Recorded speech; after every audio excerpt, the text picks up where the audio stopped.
Доброго ранку, Україно. Ми продовжуємо інформаційний ранок на телеканалі АТР. Це програма «Сабай». Мене звати Єлизавета Цереграцька. Ми продовжуємо тему, яку сьогодні зранку почала Гульсум Халілова і яку ми піднімали вчора. Це головна тема, головні події у Криму, які відбуваються. Затримання кримських татар, чергові затримання.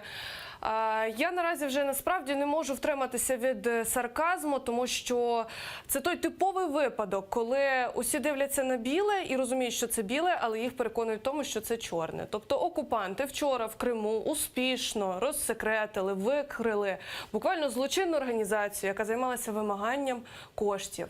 І ця злочинна організація, власне, люди, які були затримані, це Асан Чапух, Руслан Трубач, Казім Аметов, Курцій Абдулаєв, Амет Асанов, Бекір Дегерменджі. Вже двох відпустили затриманих, але інші наразі залишаються і чекають вироку обрання міри запобіжного заходу. Ми будемо говорити, зв'язуватися із Кримом сьогодні і, зокрема, запросили правника в нашу студію Юрій Шуліп. Пане Юрію, доброго ранку. Є там ряд запитань, які я поставлю трошечки пізніше, але зараз я прошу показати відео, власне, як відбувалося вчора це затримання, в якому брали участь і ОМОН, і СОБР.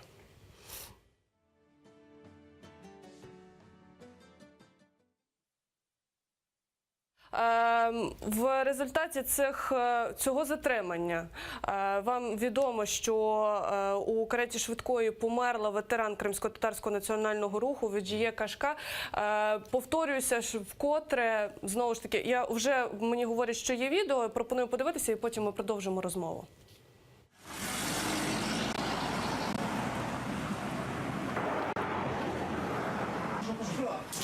Держи.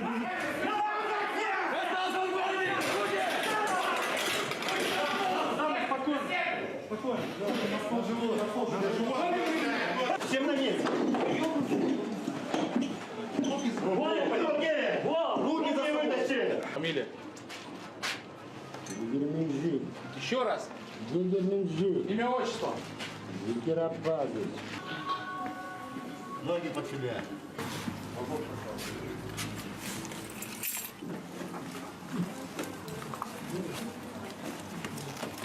Ага.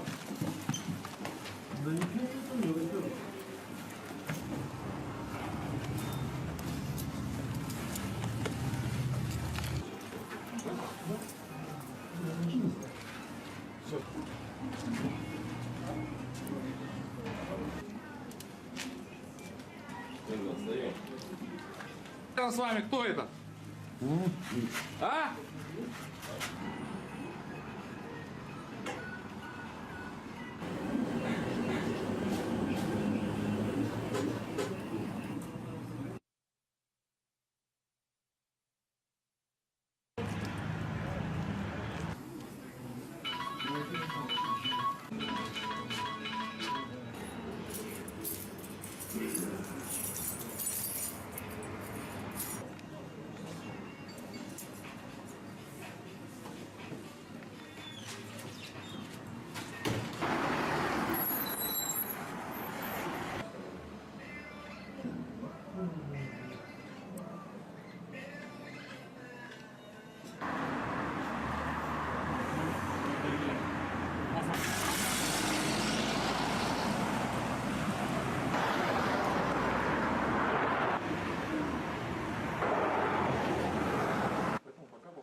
Власне, ми побачили без коментарів відео затримання. Це відбувалося в закладі під назвою «Маракант», власне, де усі затримані прийшли з Веджіє Кашка для того, щоб зустрітися з Юсуфом Айтановим.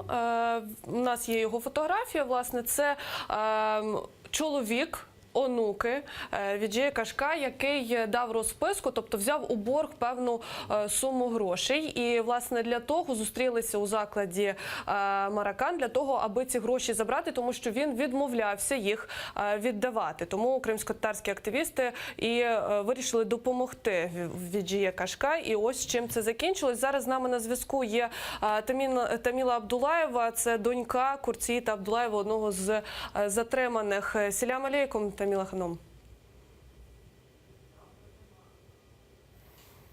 Напевно, немає в нас зараз зв'язку, але ми будемо ще телефонувати і дізнаємося, власне, останню інформацію. Але, пане Юрію, от розкажіть, будь ласка, у контексті цього всього, що відбувається, зрозуміло, що окупанти – це неправомірні дії, але що може зробити Україна для того, аби цей випадок не минувся просто так? Ну, розумієте, цю проблему треба розглядати в системному зв'язку, в тому, що Україна повинна передусім робити на міжнародній арені.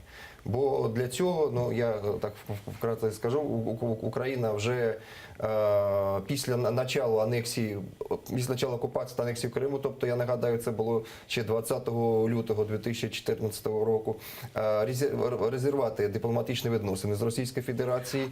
Пане Юрію, перепрошую, я вас перебиваю, тому що в нас знову на зв'язку Таміла Абдулаєва, донька одного з затриманих, Курціїта Абдулаєва. Таміла Ханом, селям алейкум. Алейкум селям.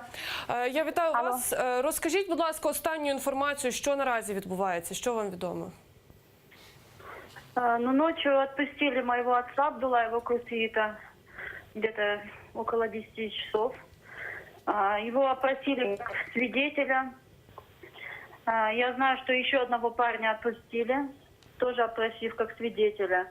А остальных оставили на 48 часов. Пока что мы знаем только вот это вот. Таміла Ханом, а скажіть, будь ласка, обшуки проходили також і в вашому будинку, я правильно розумію?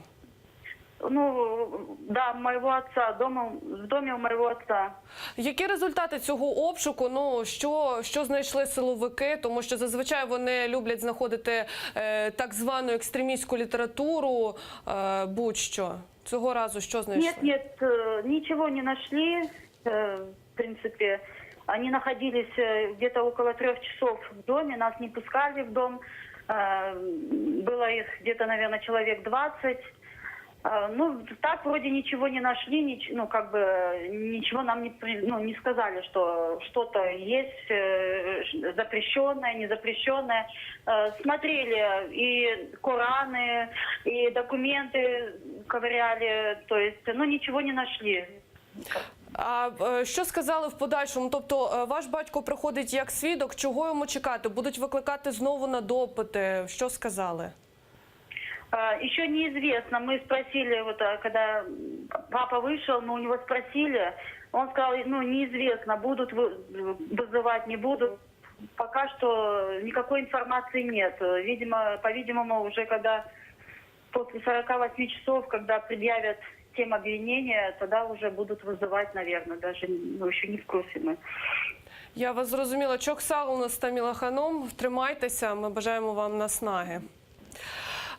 Ну, почули от ми доньку одного з затриманих. Таміла Ханом, Таміла Абдулаєва зазначила також про людину, ще одну людину, яку відпустили. Це Юрій Баранов. Він також проходить як свідок у цій справі. Зокрема, вчора в його будинку та його дружини Ельміри Газієвої Баранової проводився також обшук. І вона дає ту саму інформацію. Вона розповідає, що не пускають під час обшуку. Більш того, не було навіть власників ні Ельміри, ні Юрія не було в будинку на той момент. Вони прийшли, зламали ворота і зайшли у цей будинок. Ми навіть маємо відео цього обшуку, я прошу його показати фоном, але головне є те, що окупанти не дозволяють навіть прийти, тому що батько Ельміри прийшов, коли дізнався, що там проходить обшук, його не допускали. І запитують, коли саме повернеться власник будинку Юрій, на що відповіли невідомо. невідомо, оскільки він працює. Вони кажуть, ми будемо чекати хоч до завтра. Тобто наміри серйозні, грандіозні. Також Ельміра Газієва-Баранова сказала про те, що вилучили з будинку принтер, комп'ютер, документи, які вдалося знайти, телефони. Тобто навіть і Юрій Баранов зараз без телефону, тобто через знайомих якось передається інформація, де він взагалі знаходиться, тому що зв'язку з ним напряму немає. Знову ж таки, хочу попитати в контексті цього всього, наскільки це взагалі правомірно? Якщо проходить обшук, хіба вони мають право не допускати родичів власників або ж самих власників? Ну, скажімо так, це неправда. Вони повинні допускати як власників, так і адвокатів тих осіб, яких проходить обшук. Що це ж згідно з тими окупаційними, з російськими законами, які зараз діють на окупованих територіях. Повертаючись до теми, ви вже почали говорити про те, що потрібно робити Україні, аби такі випадки не проходили непоміченими. Хочу попросити ще синхрон. Є пряма мова Петра Порошенка, президента України, який також відреагував на ці затримання. Події, які сьогодні відбулися в Криму, коли під час обшуків, і тиску і затримання кримсько-татарських активістів, активістка, яка має дуже важливу історію захисту інтересів кримсько-татарського народу, під час затримання померла, і ми не збираємося з цим миритися. Росія має нести відповідальність за ці жахливі кроки. І хочу наголосити, що єдиною формою захисту кримсько-татарського народу є звільнення Криму від окупації. Зокрема, також прокуратура Криму відкрила кримінальне провадження за фактами проведення цих незаконних обшуків та затримань і, власне, смерті ветерана Кримсько-татарського національного руху Веджіє Кашка. І відкрите воно за статтею «Умисне вбивство». Пане Юрію, такий крок, наскільки він зараз ефективний? Тобто, які матиме це наслідки? Добре, хочу сказати, що дійсно такий крок ефективний, що в кожному такому випадку треба негайно порушувати тут, в Україні, кримінальну справу. Про те я вже кажу третій рік окупації. Бо дивіться, яка ситуація. Те, що робить Росія, це є насправді правова війна проти України, там внутрі. І треба завжди пам'ятати, що коли окупанти окупували територію, передусім вони будуть знищити все корінне населення, яке під час окупації оказувало окупантам спротив, розумієте? І вони, це, скажімо так, окупаційна тактика. По-друге, за моєю інформацією, Путін, це ж так не голосно, але він поставив таке завдання, щоб гібридним шляхом знищити взагалі на протязі 3 чи 5 років, знищити кримсько-татарський народ, щоб його взагалі не існувало. І це спеціально, фабрикуються кримінальні справи, це як привод для знищення кримсько-татарського народу у Криму. І що для цього треба робити? Те, що і пан президент тільки що казав, що нам треба звільнювати окупований Крим, тоді кримсько-татарський народ буде, знову ж таки, в Україні буде захищений українським законодавством. І те, що прокуратура Криму порушила кримінальну справу, це дійсно відповідь на правову війну, на правову агресію, яка відбувається там внутрі Криму, на окупованих територіях, щоб потім було можливо застосувати міжнародні інституції, об'явити оцих всіх злочинців, яких ми зараз тільки що бачили у міжнародний кримінальний розшук, щоб їх розшукували, зокрема, українські спецслужби і так далі. Але головне, це, скажімо так, ми розглядали, що треба робити державу на макрорівні. А на мікрорівні треба було вже давно, коли почалася окупація, розірвати з окупантом дипломатичні відносини і повертатися нашої держави до мінського формату. Бо дивіться, яка ситуація. Якщо Україна в односторонньому порядку розірвала відносини з Російською Федерацією, тоді таким чином вона би, ну, скажімо так, зробила обов'язки у Сполучених Штатів Америки стати дипломатичним посередником між країною жертвою агресії, тобто Україною, і країною-агресором, тобто Російською Федерацією. Це перше. По-друге, Верховна Рада повинна також ратифікувати Римський статут Міжнародного кримінального суду.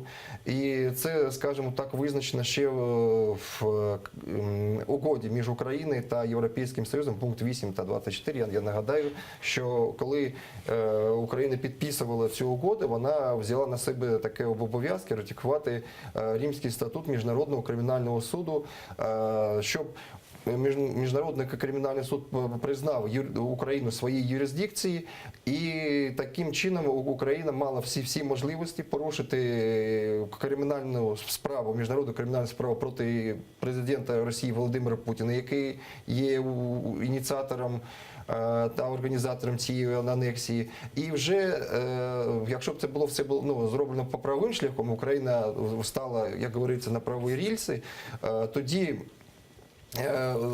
на протязі 3 років Україна добилася того, щоб Міжнародний кримінальний суд видав ордер на арешт Володимира Путіна. І тоді вже проти Росії були б інші санкції, дуже жорсткі, не те, що зараз є. І тоді можна було дійсно вести розмову про деокупацію окупованого Криму з Росії. Я вас зрозуміла. Юрій Шулєпа, правник, обговорював сьогодні з нами ситуацію стосовно затримань, обшуків та ситуації, що склалася в Криму.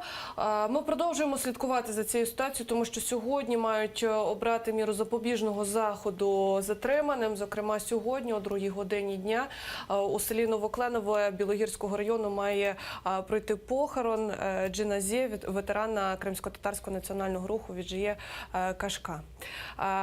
На цьому я роблю перерву. За декілька хвилин ми повернемося у студію. Будемо продовжувати говорити про головні теми цього дня. Залишайтеся з нами, не перемикайтеся.